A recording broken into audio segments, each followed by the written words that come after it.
ফেনীর বন্যায় আজ সুন্নাহ ফাউন্ডেশন কোটি কোটি টাকার ত্রাণ দিয়েছে। এখন বৈষম্য বিরোধী ছাত্র আন্দোলনে নিহতদের পরিবারের জন্য উদ্যোগ নিয়েছেন আজ সুন্নাহ ফাউন্ডেশনের কর্ণধার ও বিশিষ্ট ইসলামী ব্যক্তিত্ব শায়খ আহমদুল্লাহ।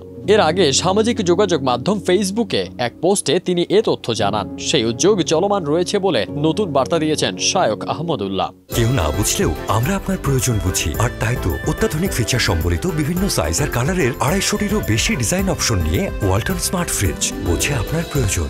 4 সেপ্টেম্বর ফেসবুকে এক পোস্টে আহমদুল্লাহ লেখেন, বৈষম্য বিরোধী ছাত্র আন্দোলনে হতাহতদের জন্য আমাদের ঘোষিত 10 কোটি টাকার মহাপ্রকল্প চলমান আছে।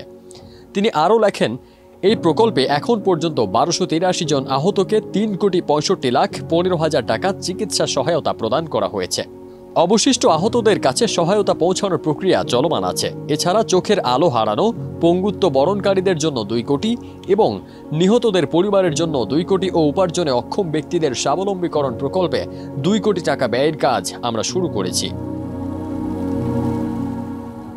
শায়খ আহমদুল্লাহ লেখেন, যাদের কাছে সহায়তা পৌঁছে দেওয়া হয়েছে তাদের ট্রানজ্যাকশন ডিটেইল সহ বিস্তারিত বিবরণ আগামী সপ্তাহে পোস্ট করা হবে ইনশাআল্লাহ। এর আগে গত 29 আগস্ট শায়খ আহমদুল্লাহ ফেসবুকে জানিয়েছিলেন, বৈষম্য বিরোধী ছাত্র আন্দোলনে এমন অনেকে নিহত হয়েছেন যারা ছিলেন পরিবারের একমাত্র অথবা অন্যতম উপার্জনক্ষম ব্যক্তি। উপার্জনক্ষম ব্যক্তির মৃত্যুতে মানবেতর জীবনযাপন করছেন পরিবারের সদস্যরা।